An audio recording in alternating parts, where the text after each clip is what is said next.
na cabeça e deve vir coisas ligadas, por exemplo, ao nosso dia a dia aqui na escola, né? Avaliação de alunos, a avaliação que vocês vou nem falar do primeiro ano do médio, mas desde lá atrás, quando você entrou na escola, que começou o processo avaliativo.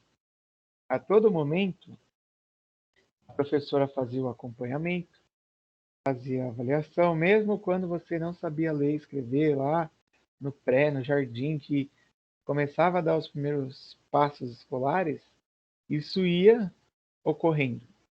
Por quê? Para analisar o seu desempenho, para analisar as dificuldades. Às vezes, lá nessa fase, o professor já pede para os pais algum tipo de encaminhamento para que a criança possa buscar alguma ajuda para se desenvolver. E numa empresa não é diferente, porque a partir do momento que você pretende trabalhar numa empresa, é também um momento ali, quando você passa pelo processo seletivo, um momento de avaliação. Eu não vou perguntar quantos de vocês já passaram, porque pode ser uma resposta mínima assim, dos participantes, mas o momento da seleção é um momento de avaliação. Eles vão analisar os seus conhecimentos, as suas habilidades. Eles vão avaliar se você tem o perfil que se encaixe com a empresa. Uma vez que uma das vantagens de eu fazer a avaliação está atrelada a identificar aí aquilo que a pessoa pode contribuir. Qual é o nível de contribuição que a pessoa tem? Então, né, por que eu vou contratar a Julia Novak para minha empresa? O que é que ela pode contribuir? Eu preciso ter, em primeiro lugar, né, dentro da empresa, definido, claro, qual é o perfil que eu busco. E aí, quando eu vou fazer a seleção, eu já tenho aquilo que eu procuro e faço aí o processo de avaliação para poder ver se a pessoa realmente se encaixa ou não. Esse assunto que eu estou fazendo essa introdução, nós trabalhamos na aula passada. Quem perdeu, quem às vezes não se recorda, porque tanta coisa na semana, né? Eu imagino. É bom que já aproveita aí para poder já meio que tipo relembrar aí aquilo que nós falamos. Um outro ponto até sobre avaliação, passamos aí, por exemplo, ao processo de descobrir novos talentos. E aí as empresas com os seus programas, elas começam, gente, a colocar, por exemplo, menores aprendizes. Então ela vai lá, contrata o CIE para chamar menor aprendiz.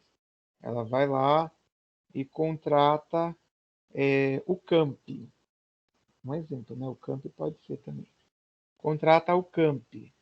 A empresa, ela, durante aquele período, sei, 1 ano, 2 anos, que o jovem vai estar atuando, ela não vai dar uma responsabilidade para ele como se fosse um funcionário efetivo, mas também ela quer ver como que ele se porta, qual é o nível ali de desempenho, de desenvolvimento, como que esse jovem faz, e ela vai começar a analisar se realmente ele teria condição de assumir algum outro cargo efetivo.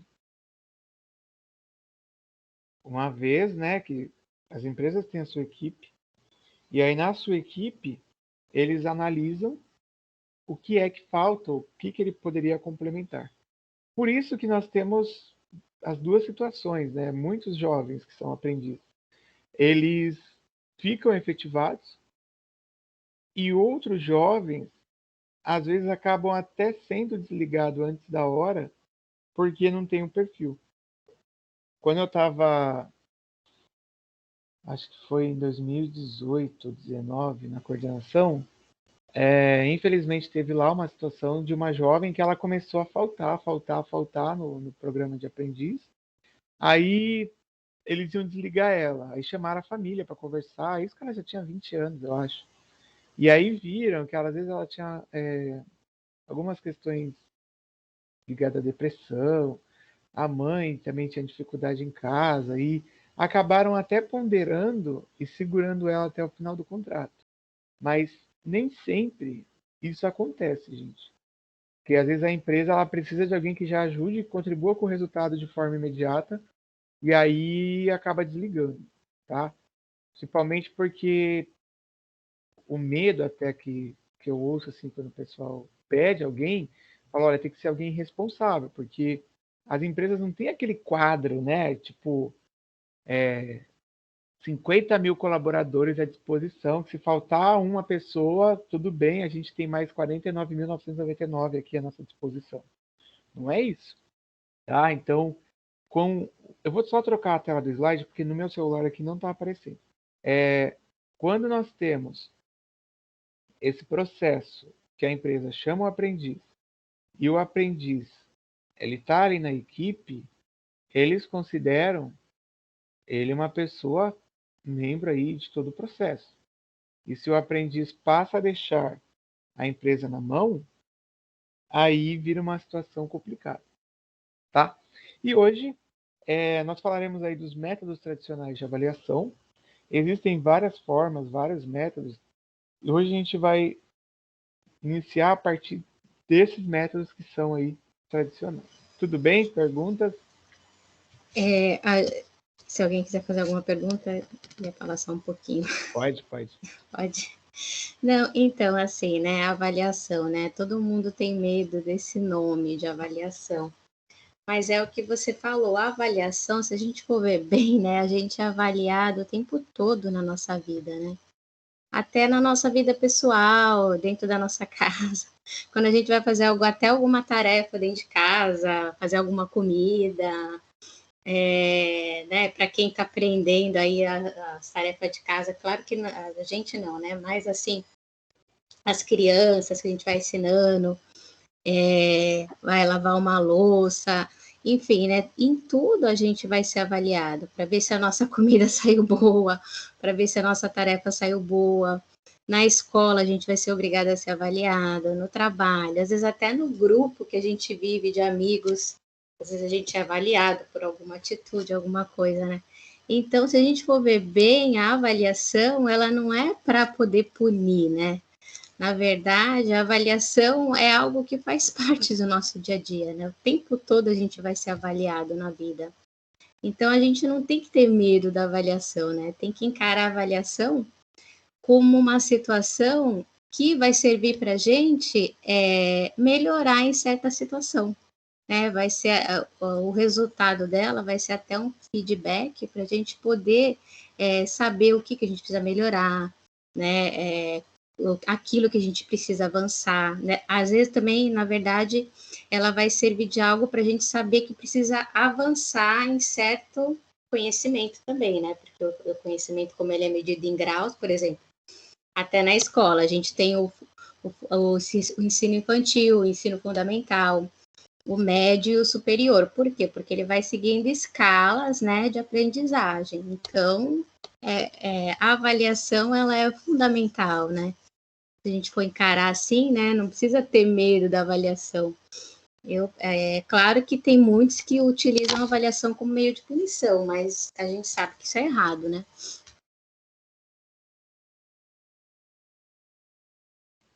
Verdade. Cadê o povo? Nenhuma pergunta? Zero até agora de pergunta.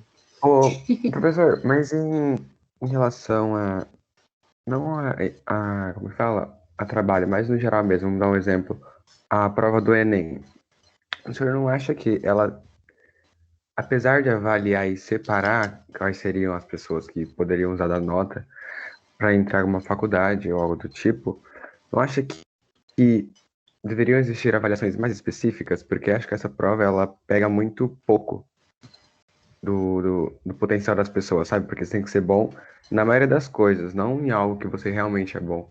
E aí tem coisas que você, por não ter essa afinidade com aquele assunto, acaba tirando nota baixa. Não acha que isso seria meio que uma falha, assim?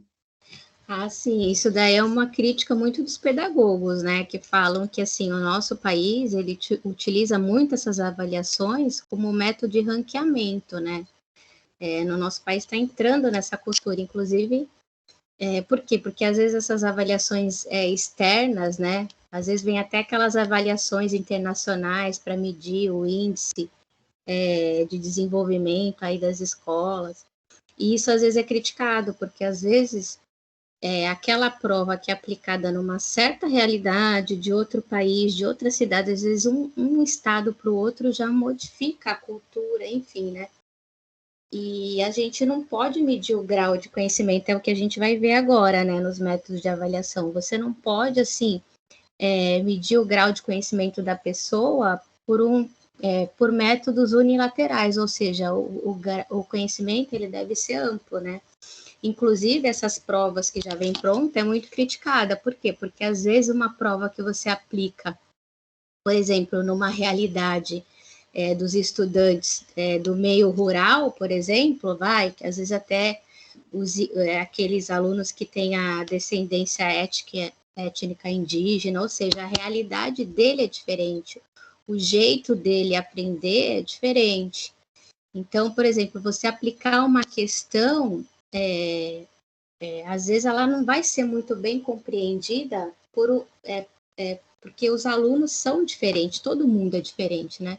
Então, às vezes, uma questão, às vezes, ela foi explicada de um jeito e, às vezes, o aluno entende de um jeito, o outro entende do outro. Então, realmente, essas provas do Enem, como qualquer tipo de avaliação externa, né?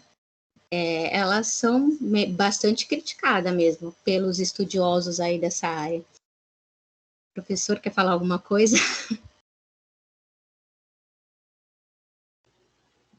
Eu concordo sim com o que você falou, porque o Nicolas nem sempre, cara, consegue pegar. Eu estava até pensando assim, agora que eles estão colocando o ensino médio com itinerário formativo, quem sabe, né, não haja aí um projeto a médio prazo aí para poder alterar a forma de avaliação. Então, você faria a avaliação, digamos, direcionada ao seu itinerário formativo. Vou te dar um exemplo. Lá em São Vicente, eu dou aula para o primeiro 1000. O 1000 é ensino médio com itinerário formativo em linguagens. Então, eles não têm biologia, eles não têm... Eu acho que eles não têm física também. Tem algumas matérias aí que eles não têm. Assim como lá tem o MIB, que é o médio formativo em biológica. E tem outros tipos de itinerário formativo, em exatas, em engenharias. Lá no Guarujá eu sei que tem todas lá, que eu sou amigo do diretor lá. Ele abriu todos os formativos. E aí você direciona mais o aluno para aquilo que ele quer realmente seguir. Porque no ensino fundamental, teoricamente, né, teve aquela coisa do projeto de vida. Nem todas as escolas têm, mas partimos aí do princípio que o aluno já começa aquilo que ele mais se identifica. Ele escolhe qual é o itinerário formativo e quem sabe quando chegar a um tempo aqui à frente, nas provas do Enem eles organizem isso melhor. Esperemos, porque aí sim realmente você tem um direcionamento, entendeu?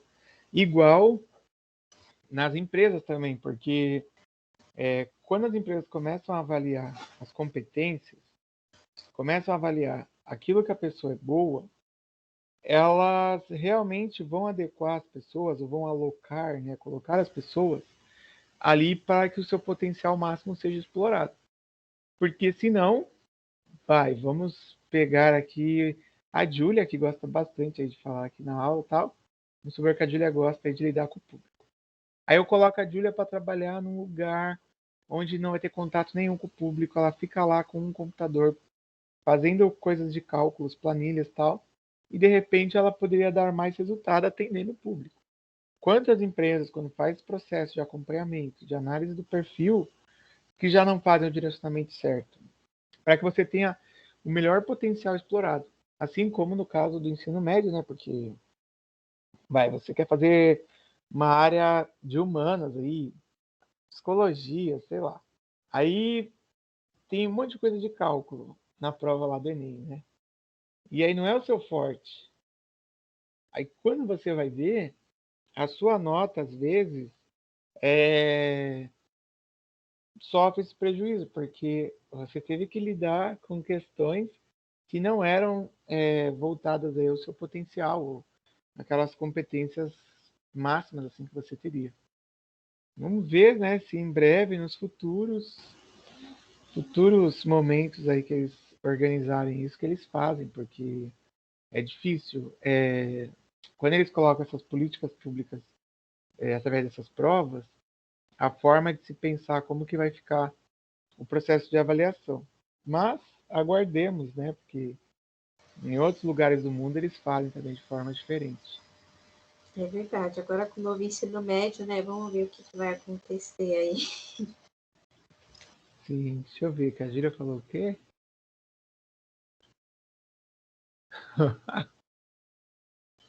Ah, Júlia, tá vendo? Bora! Ó, Ô, professor, oi. rapidinho.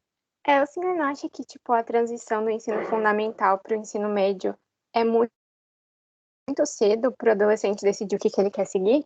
Porque às vezes ele pode mudar de ideia no meio do caminho e ele vai ficar 3 anos aprendendo uma área que, na verdade, não é o que ele quer seguir, não é o que ele se identifica. E, tipo, não pode haver uma defasagem por causa disso? Então, nessa fala aí que eu estava aqui contribuindo aqui para o Nicolas, eu estava pensando também nisso, porque é igual do ETIM, né? O aluno vai lá e quer fazer ETIM de administração. Só que não é a administração que o cara quer fazer. Tipo, ele chegou lá, passou o primeiro ano, e aí ele vai sofrer com as matérias do técnico. Isso é normal na escola, a gente já acontecer. Não sei, a professora Márcia já percebeu, mas eu dou aula no ETIM aqui de Praia Grande, acho que desde quando abriu, acho que um ano depois, assim, quando virou o segundo ano, eu estava dando aula pro pessoal 2014, 15. Eu lembro das primeiras turmas lá na FAUS. E é ruim porque, pensa, né? Você vai sofrer porque você não gosta de administração, ou o povo que é obrigado a fazer informática, às vezes não gosta de informática, tá lá porque tem aluno que me fala isso. Ele entrou no curso porque ele olhou a demanda e era a menor procura que tinha no histórico, né? Ele olhava lá as demandas para trás e ele se inscrevia porque era o mais fácil de entrar. Então, como ele queria ter a possibilidade de cursar um ensino médio bom, ou a família, aí falava para fazer naquele. E é muito complexo, porque eu tenho foto isso lá na página do Facebook minha lá de professor, tá lá algumas palestras que eu fiz em escolas estaduais. Sempre que é perto da época de vestibular, eles me chamam. E você pergunta para os jovens, assim, eles têm muitas dúvidas. Isso que você falou tem total sentido. E aí, quando ele entra no itinerário formativo, eu não sei, porque pelo menos eu não lembro de histórico de acontecer isso, se há a possibilidade dele fazer troca. Ele está lá em biológicas, na verdade ele queria fazer exatas e engenharia. E aí se o cara pode trocar, ou sei lá, ir para humanas, lá linguagens. Porque em cada formativo você tem coisas específicas daquele itinerário formativo. São Vicente, os alunos fazem projeto de redação. Já foram 2 vezes que eles publicaram livros, os alunos, porque há um projeto junto com as professoras de português voltado para redação. Então eles pegam poesias lá, poemas e tal, desenvolvem um projeto e até a Academia de Letras já foi lá para reconhecer o projeto deles. Fica uma coisa bem complexa mesmo, Thaís. Foi a Thaís que falou, né? Na Porque ETEC é tem difícil, como mudar, né? Por causa do vestibulinho, isso que é o ruim, né? Aí você tem que prestar outro vestibulinho e começar desde o começo o ensino médio. Aí é complicado, né? Nós já tivemos, por exemplo, pessoas que não passaram, não sei se aqui na sala de vocês tem alguém assim, não passou na época que entrar no primeiro ano do médio, e aí no outro ano a pessoa, ela continua estudando na escola comum. Aí no outro ano, ao invés dela ir para o segundo ano da escola comum, ela fez o vestibulinho e meio que ela se reprovou, ela voltou um ano para trás. Eles permitiram fazer isso, E aí a pessoa já tinha cursado o primeiro ano do médio, mas voltou para cursar o primeiro ano de novo, só que na ETEC. Então, dessas trocas aí é mais difícil. Já aconteceu de ter adaptação, por exemplo, você veio do interior e aí você queria fazer na extensão, aí você no interior fazia o ETIM de RH. Aí aqui na Baixada não tem ETIM de RH. Então, a escola faz adaptação das matérias, você é obrigado a cursar aquela parte que você não teve, e aí você entra no segundo ano, no terceiro. Já aconteceu de ter adaptação, mas quando tem coisas próximas. Caso contrário, só voltando, igual a professora Márcia falou, e aí o jovem vai perder mais um ano, porque ele vai ter que refazer um monte de coisa, e pode, às vezes, gerar desmotivação e atrasa mais para frente, né? Porque ele já podia estar na faculdade e ele está lá parado no mesmo ano que ele cursou. E até na faculdade, às vezes acontece de ver que entrou no curso errado, né? Imagina adolescente ainda, né? Que está ainda descobrindo muitas coisas, é complicado, realmente. São teses para poder elaborar futuramente. Façam aí coisa na área de educação, aí já desenvolve uma tese, uma discussão com o ministro que falou que não tem que ter universidade para todo mundo, porque tem engenheiro dirigindo Uber, e aí bota para discutir. Mas é uma coisa bem, bem interessante mesmo, o Thaís. Eu até lembrei aí que a professora falou da faculdade, e as trocas entre os cursos nas particulares, para eles não estão nem aí, porque tipo, vai ganhar, às vezes o cara sai de um curso mais barato, vai para um outro mais caro, mas nas públicas existem algumas regras e alguns critérios. Então fica um pouco mais complicado, entendeu? De se fazer esse processo de transição. Bora então. Vou deixar um aviso aqui, ó. Pronto. Continuando, um bom dia para você que chegou atrasada. Outra coisa aí, né? A gente já abordou sobre a avaliação de desempenho, foi fazendo essa revisão e esses comentários todos.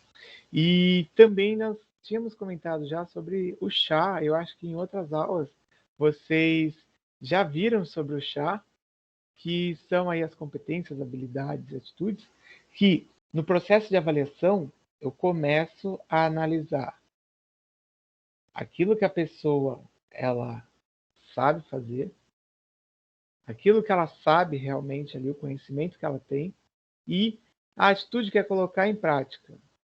Porque às vezes, dentro da empresa, você até tem a pessoa que saiba fazer a coisa, mas entre saber fazer e colocar em prática, fica, né, digamos assim, uma lacuna aí. E isso é até um desafio que se tem quando se pensa no processo de avaliação dentro das empresas públicas. A nova base aí do curso de administração, a nova estrutura, agora tem uma matéria chamada Estudos da Administração Pública. E aí fala da estrutura do governo, porque é mais burocrática, tem as leis, tem as regras e tal. E numa dessas questões é o processo que... Como é que você vai fazer com aquelas pessoas que são concursadas e não podem ser mandadas embora? Como é que você vai adequar ela? Como é que você vai fazer o processo de avaliação? Existe também, gente.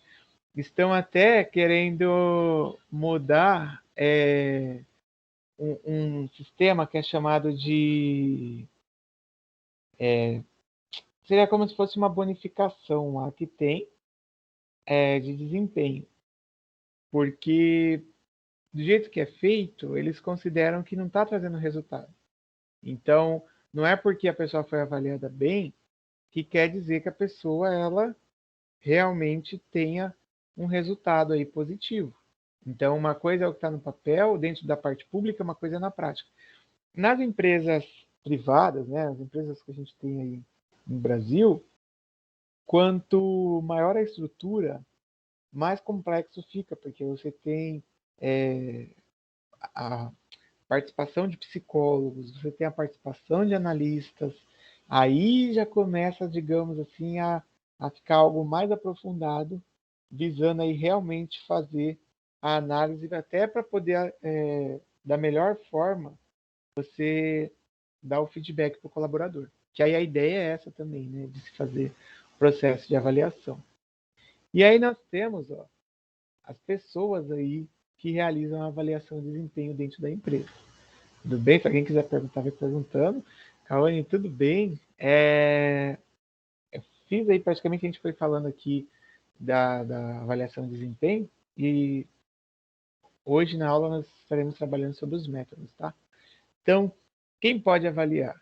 O próprio indivíduo, né, ou colaborador, através aí da autoavaliação.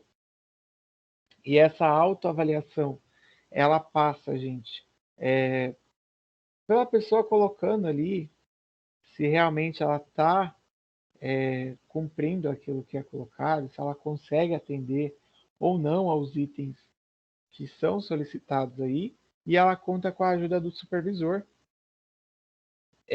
Se vocês pretender depois aqui fazer faculdade, né, depois do curso do ETIM, ou fazer um técnico quando terminar aí o ano que vem,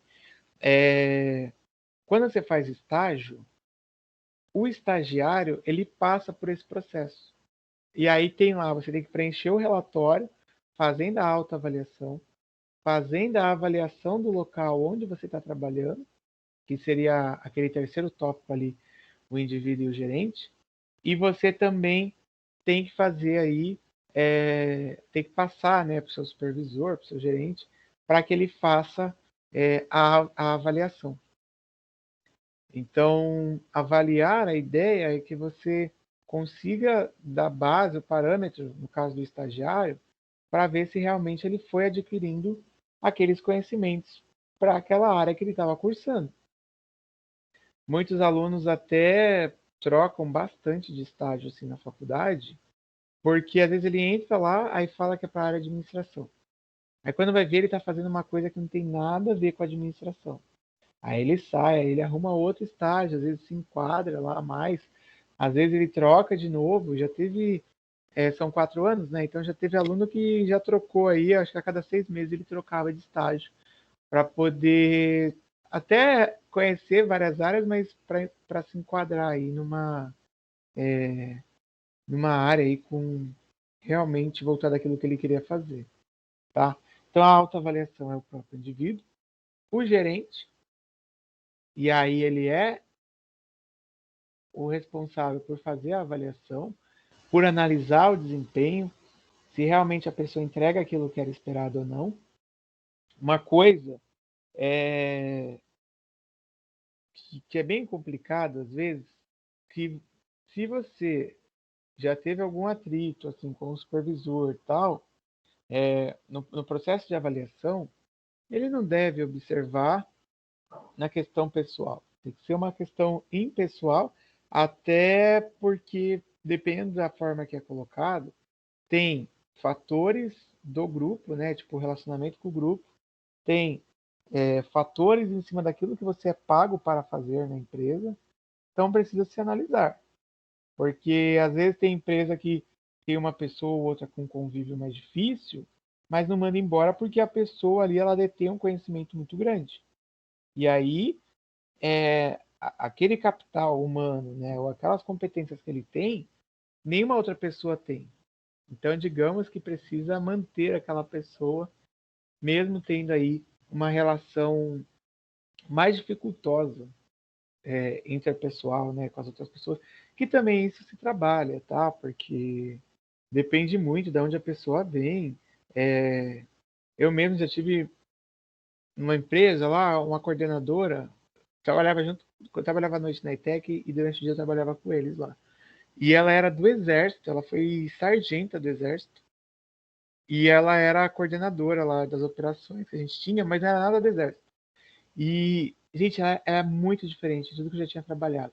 Por quê? A cultura, a forma de agir, a forma de pensar e de trabalhar tinha interferência com o Exército, que é totalmente diferente. E aí, conforme você vai conhecendo, você vai entendendo, tipo, qual é a origem. Claro que tem pessoas, né, que a origem, tipo, a pessoa é assim mesmo, e ela não aceita mudar tal, mas tanto que ela até falava, não, eu tô na pós, voltada aí à questão de gestão de pessoas, tal, para poder até buscar aí melhoria, porque ela reconhecia essa diferença que tinha tipo, entre o grupo, digamos, ninguém tinha vindo da área militar e ela que veio da área militar. Eu não sei se eu já tinha comentado isso, existe uma prova para os técnicos em administração para que se tornem sargentos do Exército. Já comentei isso em alguma aula ou não? Não. Então, são 7 anos que pode renovar por mais 7. O salário aí beira aproximadamente R$ 4.000. Tem gratificação lá tal. E você ainda pode fazer faculdade pelo Exército sem pagar nada. Só que aí é só para quem é técnico em administração. Pode ser feminino, pode ser masculino, lá o cargo de sargento. O único ponto é que às vezes o sargento feminino só tem acho que 1 ou 2 vagas aqui na Baixada, então você teria que, sendo aprovado, ficar em São Paulo. Mas aí é tranquilo, né? Vai aqui pertinho, São Paulo é 1 hora aí, vai de busão lá. Eu nem sei se o Exército paga ônibus, eu acho que não paga não. Vai de farda, depois pega ali no Tatico ali, vai 50 minutos você já tá lá no Jabaquara, no terminal. E graças a Deus aí os resultados da RUT, lá da Outritec, no curso de administração, nós já tivemos 3 alunos. Hoje, a gente está com 2 que estão no Exército, como sargento técnico, que é a sargento Karine, que é Valesca Karine, o nome dela, e o sargento Catelã, que foram meus alunos. Ela foi primeiro, ela fez ainda logística, e depois prestou a prova, ela acho que já tem quase 40 anos, e o Catelã acho que tem 20 e pouquinho. E também entrou porque são possibilidades aí que vocês têm, porque sai com uma baita experiência, tá? Voltando então, ó, o gerente faz essa avaliação, o indivíduo e o gerente, os dois acabam aí fazendo as análises, conversando. Muitas empresas, geralmente às segundas-feiras, elas fazem reunião. Elas se juntam, se juntam com seus colaboradores, passam as metas. Às vezes, quando tem problemas mais graves coletivos, chamam para conversar, ou então marcam de conversar de forma individualizada. Só um minuto. E aí, tudo isso porque você tem uma avaliação que tem que ser constante. Quando a avaliação é constante, você já consegue ir corrigindo os erros e as falhas que possam ocorrer, tá? E aqui abaixo, a equipe de trabalho. Então é aquilo que eu falei. Existe a possibilidade de fazer a avaliação não só pelo seu desempenho, mas também por o relacionamento com a equipe. E aí entra também, porque isso interfere a questão do ambiente de trabalho. Então, a equipe avalia e pode até, dependendo da empresa, fazer a avaliação do superior. Então, não é só, né? Tipo, chegou o momento da avaliação, o superior vai lá e fala, não, agora eu vou colocar tudo aqui que eu não gosto aqui da Isadora. Não. Ele tem que colocar de forma justa e imparcial, até porque também os colaboradores vão fazer essa análise. Então, isso depende muito da empresa e de como é organizado. Tá? E, de novo, quanto mais organizada a empresa, melhor esse processo vai ser, porque conta com técnicos de outras áreas, tipo psicólogo, testes aí que somente quem tem o CRP pode aplicar. Lá em Santos, eu sei que a Santos Brasil, que é uma grande empresa que tem portuária, ela contrata um escritório que é na Ana Costa, que era até em cima da onde a agência ficava antes, e era muito trabalhador que ia lá. E eles aplicavam os testes visando aí adequar o perfil do pessoal, que era muita gente, ainda né, hoje em dia, que trabalha para eles da Santos Brasil. Beleza? Posso continuar aqui? Dúvida, pergunta? Nenhuma, professor. Beleza. Muito obrigado. Ó, e quem pode avaliar? Espera aí que vocês estão escrevendo? Não é Necas de Pitiba. Toda vez que vocês escrevem, o celular tomba. Já sei, vou deixar ele aqui, ó, deitado. Pronto, agora você não tomba mais. Eu estou acompanhando o slide também pelo celular para ver se não para. Quem pode avaliar, né?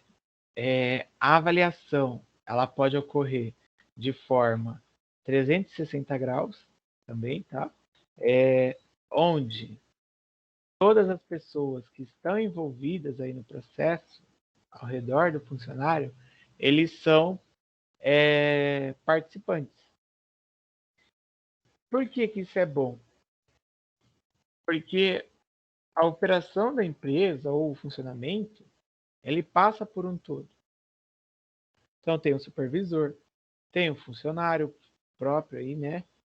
Os colegas, e aí vem os clientes internos, com quem aquele setor que você trabalha se relaciona, e os clientes externos.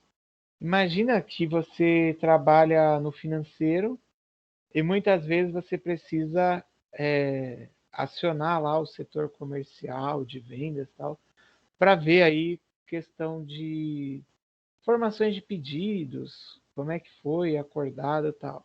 E aí a pessoa ela não te retorna, a pessoa não te dá informação, fala que vai coletar e não dá retorno, ou a pessoa ela te atende mal-humorada, te atende de uma forma que faz com que você busque menos ela, mas é uma questão da empresa, porque os setores eles são interligados. Uma informação precisa passar para outro setor.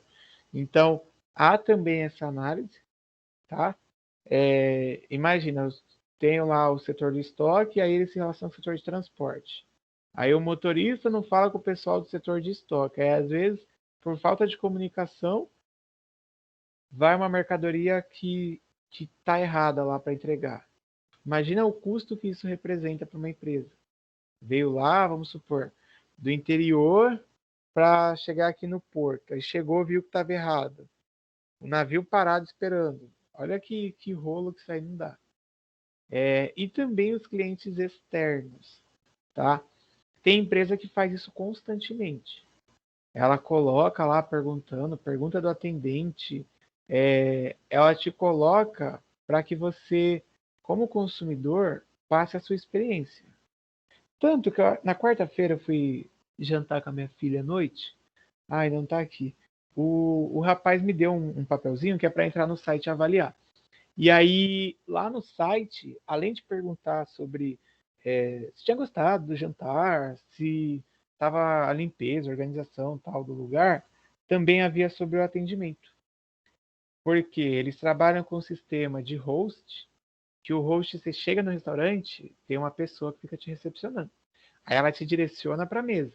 Aí lá ela falou, olha, a partir de agora, esqueci o nome do rapaz lá. O host era o Leonardo e o outro que veio me atender era outro, era um japonês, esqueci o nome dele.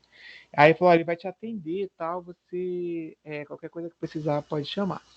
E aí veio o outro. E na pesquisa, eles perguntam sobre a entrada, que era o host, e pergunta sobre a pessoa que ficou atendendo a mesa lá, uma vez que tudo isso, para eles, deve contar. Ainda mais agora, nesse momento de dificuldade de pandemia, essa é uma rede internacional, tá, gente? Nesse momento de pandemia que as empresas querem só os melhores, elas não vão querer deixar, né, para ficar com um funcionário que dá problema. Por isso que é tão importante o processo de avaliação e é tão importante o colaborador ele entender que todas as ações dele elas estão sujeitas aí à análise. Então, quando a gente pensa 360 graus, seria tipo um giro completo, né? A avaliação para cima. Tem também o fato dos funcionários avaliando os superiores, tá? Também é chamado de feedback ascendente. Eu já colei essa tela do slide, então está aí escrito o texto, tá? Feedback ascendente, que é quando o gerente é avaliado. Em alguns momentos, isso pode interferir na troca? Pode interferir na troca do gerente. De repente, ele vai para outra unidade que não está indo bem, mas que esse gerente, às vezes, dá resultado operacional. Mas com a equipe tem problema, eles vão lá e fazem troca. Pega o cara de uma unidade, põe na outra, faz aí rodízio entre unidades, porque o processo praticamente é a mesma empresa, então é o mesmo. Só que a questão das pessoas que estão atuando na empresa, aí elas podem não se adequar, às vezes, com a forma com que aquele gerente ou responsável faz. Então, a avaliação para cima é eu, como colaborador, avalio ali o meu superior imediato. E há uma outra que é chamada aí de comissão de avaliação. Que é a comissão, eu tenho o supervisor, está ali ligado diretamente, chama aí mais 3 ou 4 pessoas, e aí eles começam a analisar o desempenho do funcionário. Podem fazer perguntas, podem passar questionários. Eu acho que na semana passada eu até tinha comentado, quando eu era aprendiz lá, que eles tinham feito uma prova com a gente. Acho que eu comentei, né? Eles tinham feito uma prova com a gente sobre como que eram os trâmites lá, os processos. Dentro, eu trabalhava na Pernambucanas do Boqueirão quando era aprendiz. E aí eles ficaram assim surpresos porque muita gente que já tinha tempo de casa, eles não tinham os processos conforme a empresa colocava, porque era um processo que tinha mudado. E o pessoal na cabeça deles, eles não tinham parado para olhar, porque geralmente eles mandavam no e-mail lá, eles chamavam de notes. O notes é um sistema de e-mail lá que manda internamente. Eles mandavam e o pessoal não olhava. Então, quem estava de olho nas coisas se saiu bem na avaliação. Quem não observou saiu mal e eles tiveram que fazer uma reunião para poder, digamos, ajustar aí as novas diretrizes da empresa. Sorte ainda, né, que a empresa chamou, porque imagina se ela faz isso aqui para punir, igual a professora falou até antes. Não é de forma punitiva, é de forma que você faça essa correção, certo? Porque se você faz a correção, é muito mais rentável para a empresa. Pensa comigo, aquilo que eu comentei até na semana passada. Eu vou mandar embora o funcionário toda vez que ele não sei lá, que ele fugir do padrão ali, ou então fizer cometer um erro. O custo que me tem de fundo de garantia, o custo que eu tenho para fazer o desligamento, fazer o processo de seleção e contratação é muito grande. Então, eu vou direcionando, eu vou corrigindo, e às vezes, se for preciso, até eu faço rodízio aí de setores, tá? E temos também aí a figura do órgão de RH, né? Que aí o RH faz esse papel de avaliação, o RH coloca lá testes, análises, ele observa até questão junto com o setor de departamento pessoal, se a pessoa tem atraso, se a pessoa tem falta, ele começa a analisar as entregas, se o setor dela está ligado com metas, ele coloca também sobre se a pessoa está atendendo ou não, qual mês que a pessoa não atendeu, o que foi que aconteceu, qual foi o fator que contribuiu. Até porque, né, o RH tem todas as informações do que está acontecendo dentro da empresa. Ele tem lá o seu prontuário, o seu relatório com as suas informações, e aí ele olha que todo mundo está conseguindo atingir a meta. De repente, o colaborador X não está. E aí, o que eles fazem? Vão lá e começam a direcionar para tentar entender o que aconteceu. E a avaliação ela tem que ser constante, porque se eu só faço avaliação uma vez ou outra, eu corro o risco de deixar o problema ampliar. E aí eu vou corrigir, às vezes já é tarde, porque já teve muitas situações negativas e acabam optando até pelo desligamento. Pergunta quanto a esses tópicos aí? Ó, avaliação 360, todos participam. Avaliação para cima, os colaboradores fazem avaliação superior. A comissão, juntam-se aí os 3 ou 4 superiores, junto com aquele da pessoa. e aí fazem a análise, e o órgão de RH, que também faz esse processo. De buenas, né? Deixa eu ver o chat. Não. A gente pode aí, pensar numa conclusão ligado à avaliação de desempenho, que ela vai procurar observar aí esse colaborador de acordo com o chá, ou com as competências, né, conhecimento, habilidade, atitude, que se é esperado para aquela função, e aí eles vão analisar o que está acontecendo, vão buscar corrigir problemas e também recompensar quando esse colaborador, gente, ele atingir a meta, ou ele está aí se saindo acima. Tem empresas que têm aí o plano de carreira, né? E aí elas acabam fazendo a promoção dessa pessoa. Tem gente que, quando é esse momento de avaliação de desempenho, elas acabam ficando super tensas, tal, porque sabe que está em risco aí o processo dela conseguir ter a possibilidade de ser promovida. Então, eles começam a ficar assim, digamos, um pouco mais tensos. E também, né, se a pessoa já não estava indo bem, não adianta só naquele período de avaliação ela ir bem, porque você tem aí lá para trás o seu histórico do que aconteceu, tá? Tudo beleza? Eu vou até mostrar uma coisa. Deixa eu trocar só essa tela aí, vamos ver se vai abrir. Para que vocês vejam sobre isso aí, desse processo de análise. Calma aí.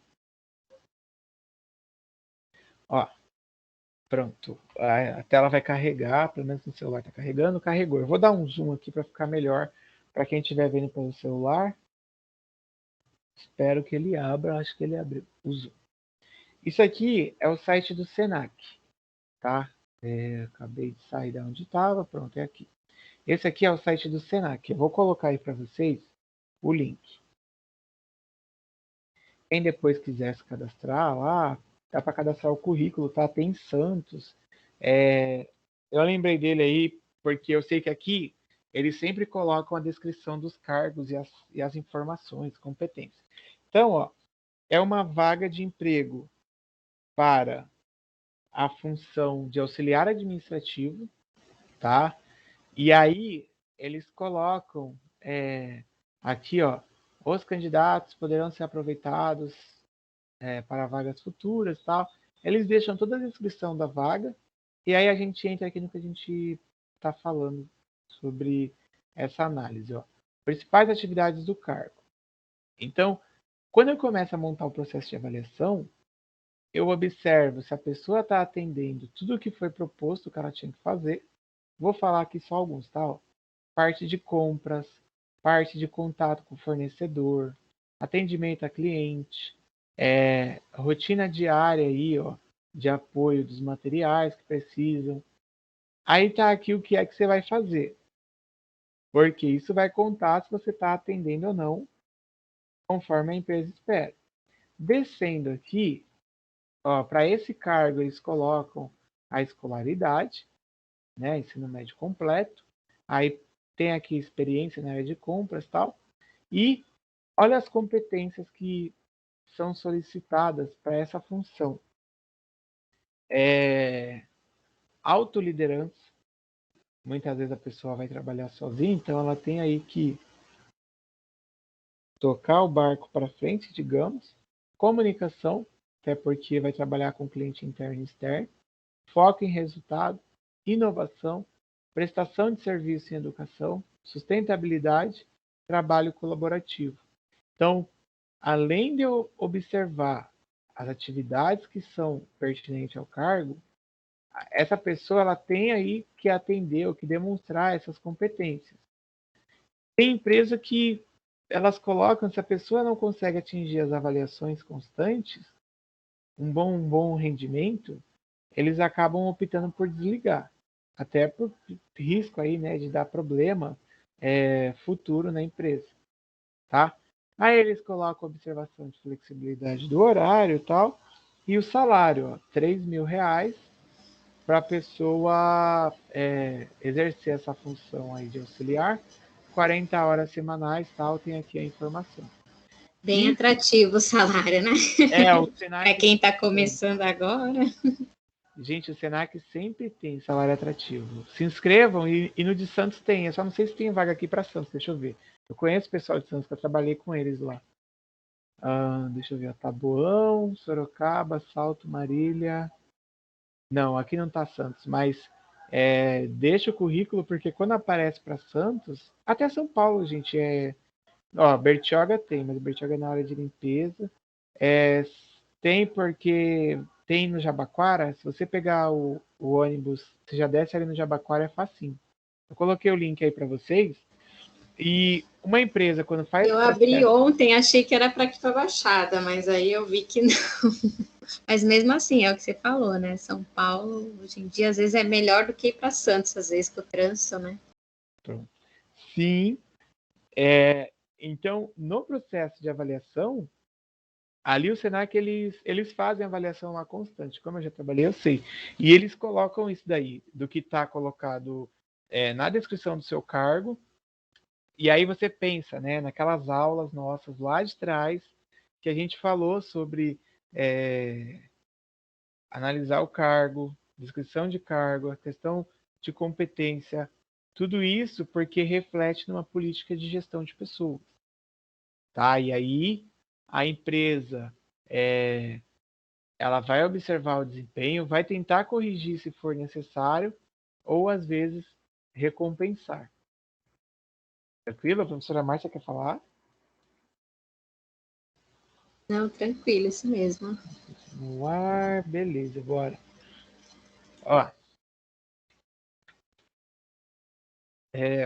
Os métodos tradicionais, gente, que são aí usados, né, considerados métodos tradicionais, são 4, tá? A gente vai colocar aqui um por um para vocês, mas não quer dizer que você vai chegar numa empresa e você vai passar por isso.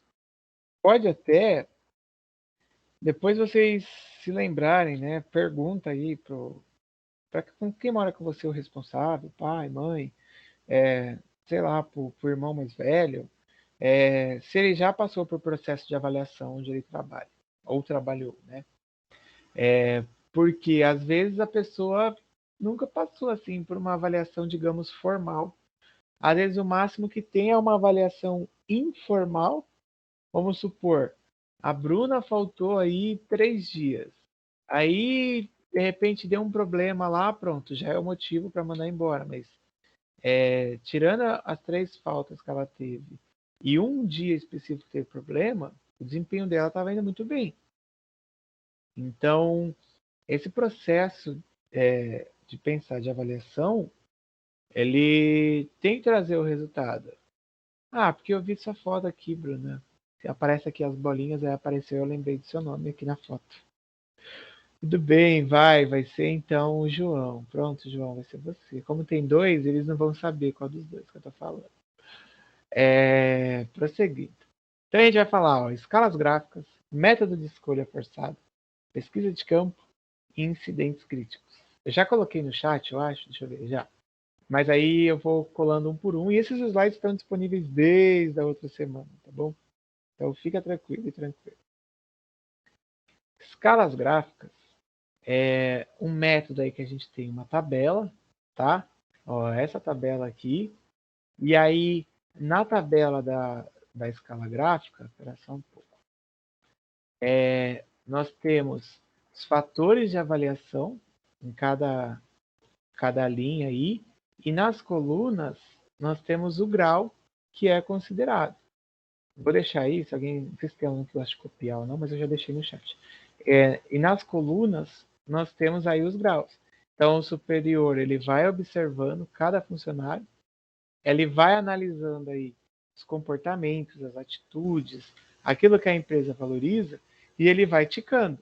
Então, né, a nossa funcionária, que não é mais a Bruna, agora é só a Bru. Não é você, hein, Bruna? É só a Bru. A BRU produção, volume e quantidade de trabalho executado. Normalmente, tá ótimo, tá bom, tá regular, tá sofrível, tá fraco. Como é que tá? Aí vai lá e marca. Qualidade, exatidão, esmero, ordem no trabalho. Às vezes fica bagunçado, não está aplicando o 5S e tal. Pá, põe o X. Conhecimento do trabalho, grau de conhecimento daquilo que faz. Ah, não, está indo super bem. Capacidade, criatividade, capacidade de criar ideias e projetos. Ah, nem sempre da ideia é uma pessoa muito introvertida, ela não colabora muito. Pronto, aí você, em cima disso, já começa a colocar através da escala. E aí no final você tem lá quantos regulares, quantos bons, ótimos, ou sofrível, né? Ou fraco, sei lá, que se tem aí por análise. Tá? Então, esse esquema da escala gráfica é um dos métodos considerados como tradicionais. Pergunta ou não? Tem até um estudo de caso, eu não lembro se eu mandei para a professora Márcia, mas eu tenho, que é de uma empresa, a gente ainda vai ver aqui esse método, gente, que eles colocam cruzinha. Até o próximo que está aqui da escolha forçada. E aí a empresa tinha dificuldade de assimilar o desempenho da sua equipe por usar métodos tradicionais. E até porque, né, até em avaliações assim, vocês mais jovens aí, às vezes têm facilidade com outras formas do que sentar, fazer uma prova, aí você faz uma provinha que, tipo, às vezes mexe psicologicamente, acaba mexendo com a sua rotina e você não vai bem. Aí quando o professor faz uma outra atividade, uma atividade prática, o aluno já vai bem. Isso daí é normal até no dia a dia na escola, tá? Bom, como ninguém falou nada, só a Bruna falou que é sincera, partiu. Beleza, Bruna, onde está sincera aqui? Eu não coloquei aqui. Mas não era você, era a Bru. Bora, ó. Método de escolha forçada. Nesse método, que foi aí desenvolvido na Segunda Guerra Mundial, para aí que os oficiais do exército fossem promovidos, tá? Então, olha só como já é o método, né, lá de trás, que a Segunda Guerra Mundial, há quantos anos atrás que se passou. Então, eles têm os blocos com as frases aí, e aí eles vão avaliar os aspectos do comportamento das pessoas. Então, a gente tem o sinal mais, que vai indicar aí a frase que melhor define o desempenho do colaborador, e o sinal menos aí, a frase que menor, né, ou que menos define o desempenho. E aí começa, aceita críticas construtivas? Se ele aceita, aí coloca o X. Se não, você coloca o X aqui no mais, ou então coloca no menos. Não produz quando está sob pressão? Aí você vai marcando. Merece toda a confiança. Esse método é só um ou não, né? Tipo, é só sim ou não. Você não tem aí um meio termo. Eu até lembro quando fala de meio termo, quando eu dava aula no curso de comunicação, aí o diretor uma vez me chamou lá para questionar por que eu dei meio ponto para o aluno na questão.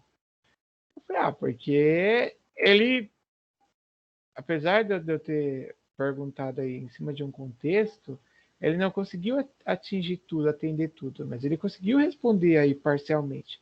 Ele, não, mas não tem isso de parcialmente, ou é sim ou é não.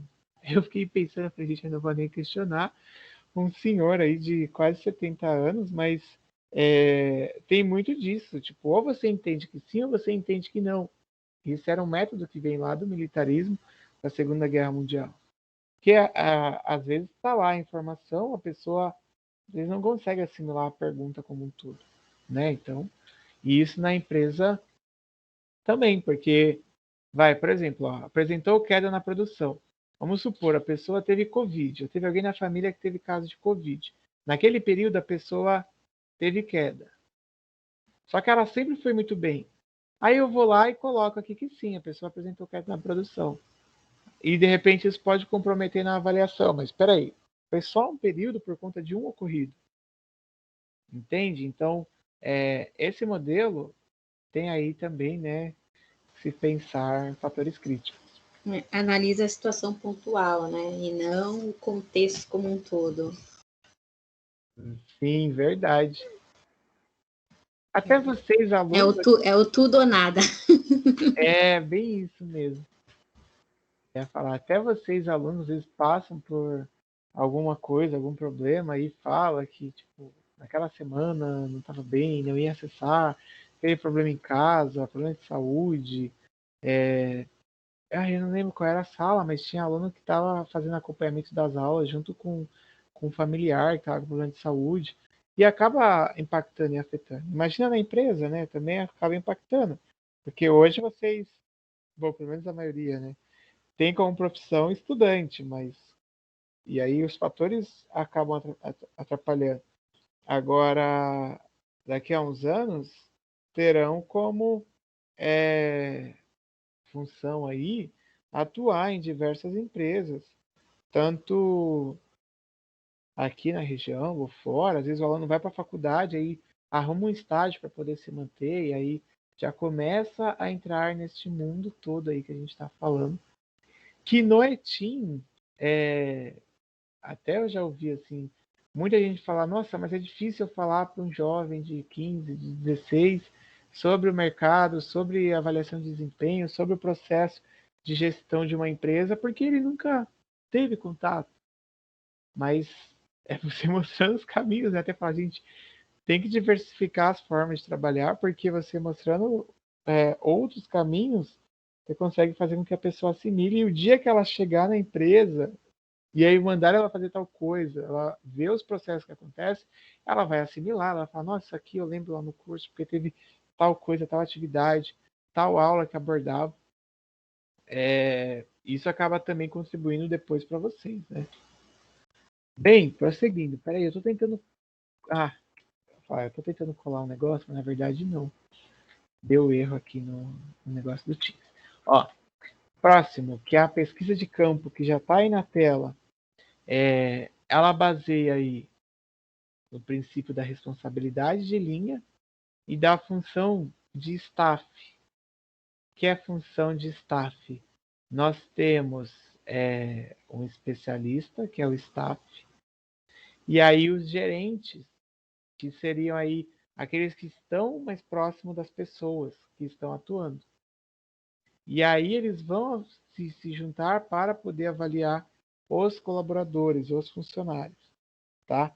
Mas quando acontece isso, as empresas ou contratam consultores, ou se é uma empresa que tem um escritório central com pessoas que definem políticas, né, de gestão de pessoas nesse escritório, geralmente eles se dividem por unidades ou por regionais, tipo regional Baixada Santista. Aí vem analisar os colaboradores na regional Baixada Santista.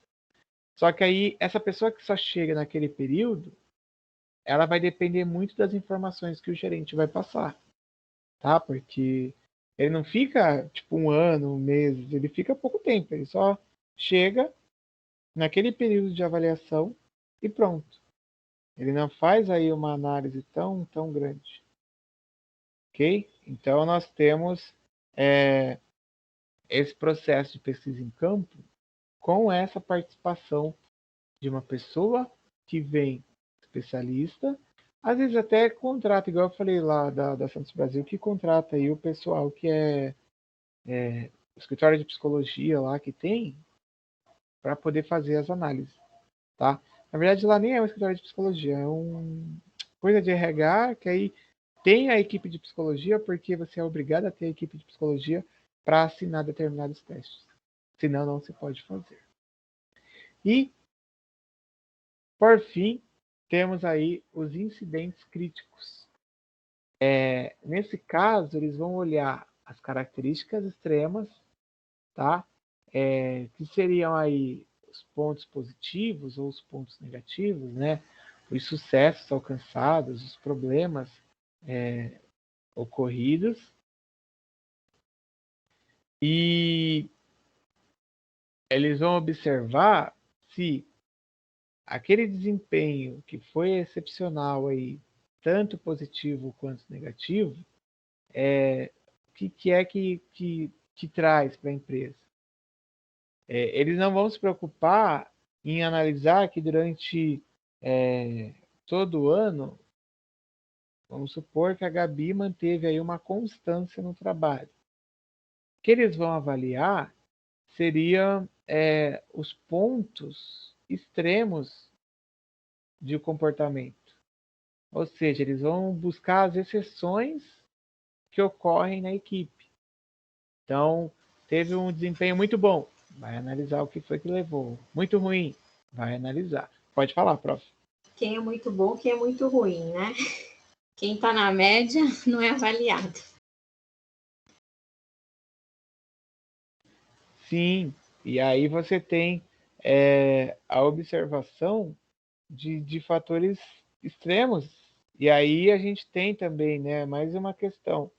Se observarmos, às vezes, um momento igual empresas que sofrem com sazonalidade. Momento que o período foi melhor, a pessoa conseguiu ter um desempenho muito acima. Mas calma aí, eu tenho que ver quais foram os fatores que levaram a isso.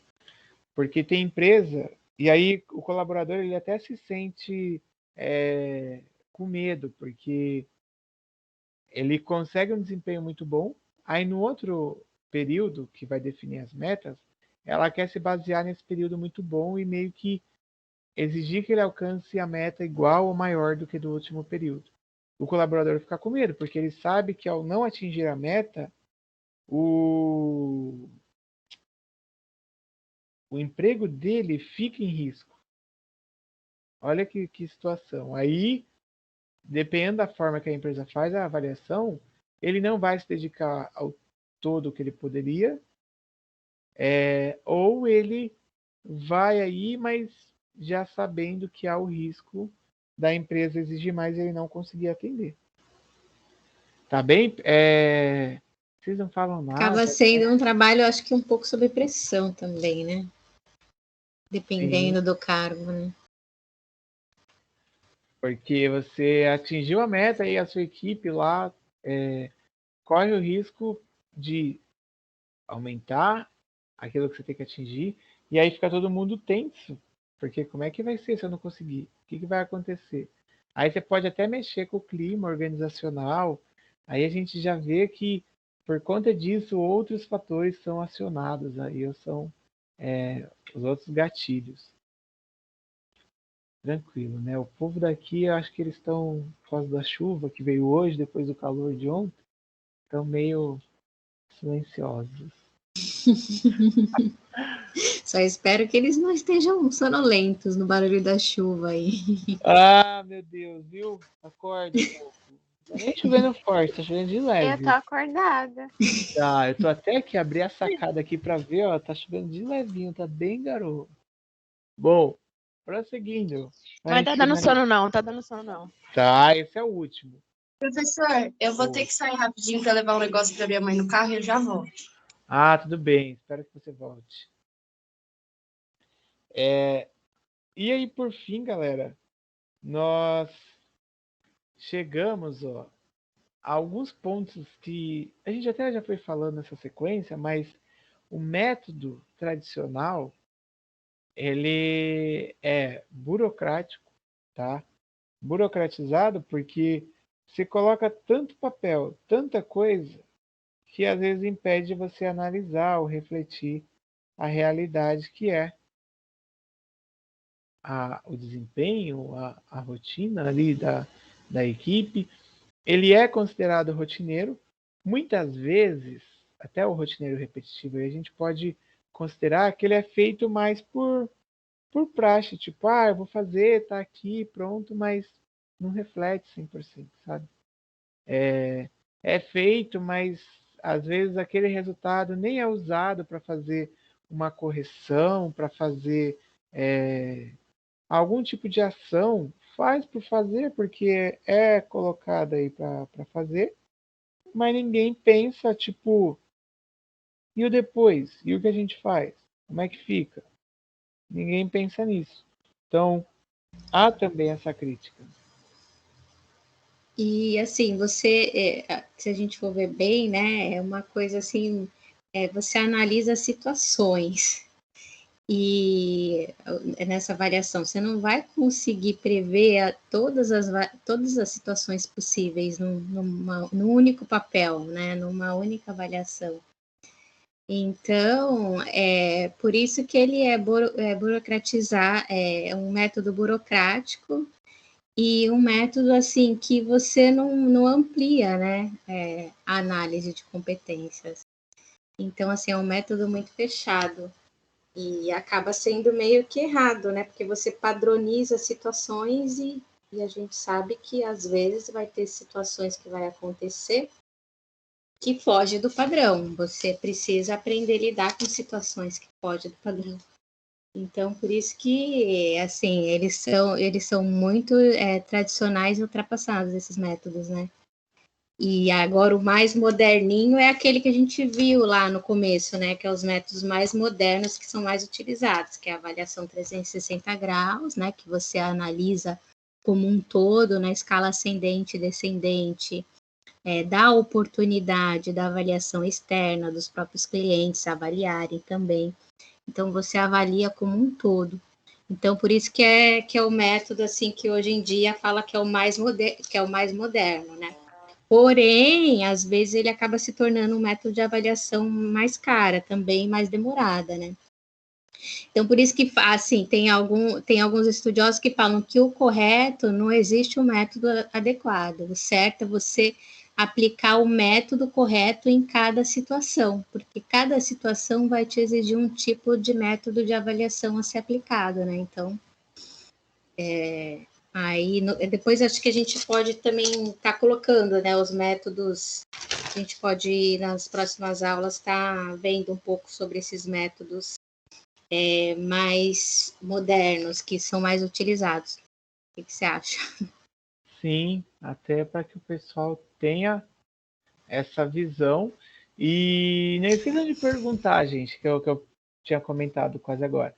Para aí, quem mora com vocês, tal, que trabalha, pergunta se já passou por algum processo de avaliação na empresa, como que foi colocada aí essa avaliação. Porque nem toda empresa faz isso. E aí é ruim, porque tipo, vai mandar embora a pessoa, mas por quê? Como é que você chegou àquela decisão que a pessoa não faz parte daquilo que a sua empresa espera? É difícil, mas tem que ser muito bem analisado porque avaliar faz parte aí do processo comum das empresas. Eu ia tentar colocar um vídeo, não todo, porque ao final ele. Se não tivesse o palavrão que eles falam ao final, dava para passar todo. Mas eu não consigo, eu acho, fazer sair áudio aqui. Só eu finalizar aqui do slide que eu já tento já. Porque o meu Teams, realmente, ele. Até agora eu já desinstalei aqui na aula, instalei ele e ele não retornou.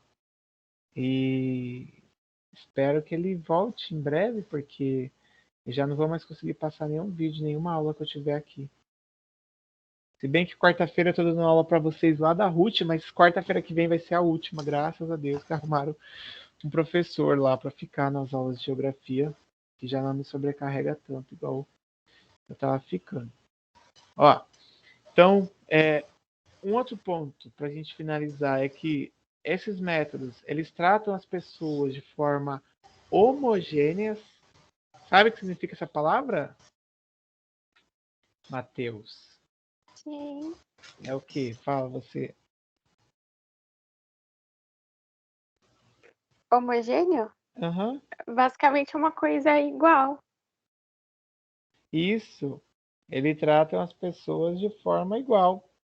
E, na verdade, não são. Cada colaborador é de uma forma, cada colaborador tem aí uma forma diferente a se fazer. Cada colaborador tem seu jeito, digamos assim. Então, não tem como tratar o colaborador de forma homogênea, tá? E de forma padronizada. Em resumo, né, quando a gente tem os métodos tradicionais, vai lá para aquilo que o Taylor colocava de trabalhador como máquina, porque a máquina é igual ao funcionamento das máquinas. E, infelizmente, empresas que ainda atuam assim, elas acabam aí tendo problema, colaboradores desmotivados, faz a promoção de cargo, mas nem sempre é de forma justa, e você tem aí o risco de perder talentos, que seriam talentos muito com muita contribuição para o processo da empresa. Eu vou só mostrar aqui a parte do vídeo, eu vou pôr com legenda, mas o áudio pelo navegador não vai, e o treco aqui do... Qual é o nome aqui desse negócio? Do Teams ele também não vai. Fazer aula pelo Zoom da próxima vez, gente. Vocês entram no Zoom comigo, tá bom? E eu também só uso o Teams pelo navegador também. Você falou, eu lembrei de mim. Que eu também tô com... eu tô com um problema que eu também não tô conseguindo usar o aplicativo, só no navegador. Mas assim, eu passo o slide no navegador e a parte final do slide, ele me corta. Aí o que eu faço? Eu já deixo ele aberto, porque aí eu leio a parte final aqui do meu próprio... entendeu? Mas aperta o F11, ó. Quando Isso. Você aperta o F11, ele fica grande. Aí eu já deixo o PowerPoint, a parte finalzinha, eu leio do PowerPoint, é o jeito. Entendi. Ele não vai passar tudo, mas só para eu contextualizar para a gente fechar, é um vídeo engraçado aqui do... Deixa eu abaixar esse som, meu Deus, espera aí. Dos melhores do mundo. Porque para vocês não vai sair som, né? Eu vou até colocar aqui pelo celular, ó, só para fazer o teste do som, aí eu volto. Não tá saindo, né? Não, estava saindo. Tava saindo, sim. Tá saindo? Tava aparecendo um som sim, professor. E agora? Tá tocando. Tá saindo? Agora parou. Tá meio travando só. Ué. Tá, calma aí, deixa eu pensar. Ah, que você tá clicado no sem áudio, acho que tem que apertar. Não, eu fechei agora. Ó, vou voltar. É que eu não sei se pelo navegador sai áudio ou não. Vamos de novo. É bom que a gente testa. Tá aparecendo o áudio, sim. Beleza. Eu não sabia que saía. Parou de novo. Ah, então é do Teams.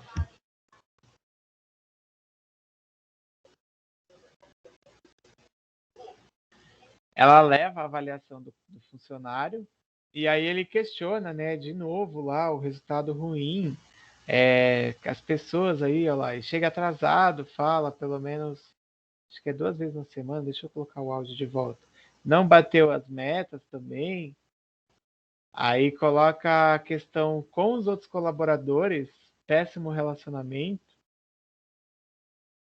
E aí ele chama lá o cara, que é Gomid o nome do cara. Parece até Covid que ele fala aqui, mas é Gomid. Eu acho que tá baixo o áudio ali. Tá, não, mas não tá saindo, travou. Não tá saindo aí, mesmo? Ó. Tá saindo? Ó, peraí. Vai, tenta de novo. Não tá mesmo. Engraçado, tá. né? Por no isso que eu abaixei, porque senão eu não consigo falar com esse som no meu ouvido. Engraçado que no comecinho sai. Ó, ele chama o cara para dar feedback, e como é uma empresa, até com algumas ideias tradicionais, gente, quando ele vai expor os fatos, esse rapaz que é chamado, aí ele começa a falar que a esposa está grávida, aí fala do filho, que era tanto sonho, que ele tinha ampliado a casa, aí começa a contar a maior história para não ser mandado embora, e o gestor ali, como foi uma avaliação que eles fizeram de uma forma tradicional, ele nem consegue passar o feedback. Aí chega uma hora, eu vou até tirar a legenda aqui, que ele fica bravo aqui, ó, ele começa a querer xingar os colaboradores da empresa, falando que entregaram ele, que o pessoal não gosta dele e tal. e da situação toda. E aí ele sai de cena e o gestor aqui chama a secretária de volta para ver se ela pode. Ele, ao invés dele fazer a demissão, ele chama ela para ela fazer. Aí no final descobre que na verdade ela e o outro cara tinham um caso. E é uma coisa que eles colocaram de forma engraçada, mas para demonstrar que nem sempre as empresas conseguem fazer o processo de avaliação de funcionário de uma forma clara, de uma forma que você consiga fazer o acompanhamento do feedback e fazer as correções. Porque ele chamou para fazer a demissão, mas acabou não colocando aí, digamos assim, uma coisa constante, né? Você tem os papéis, você tem a burocracia e não consegue corrigir as falhas e os problemas. Deixa eu pausar para voltar. Ah, sim, essa questão aí de quem vai aplicar a avaliação também que é o problema, né? Sim. E aí fica difícil, gente. Quando a empresa quer fazer, às vezes tem até uma ideia boa, mas a execução, às vezes, pode ser o problema aí da avaliação de desempenho. Então era isso. Vocês têm dúvidas, perguntas, querem dizer aí? Nenhuma Matheus, dúvida, João, professor. GS, quem é GS? Gustavo Silva. Então, por hoje é isso.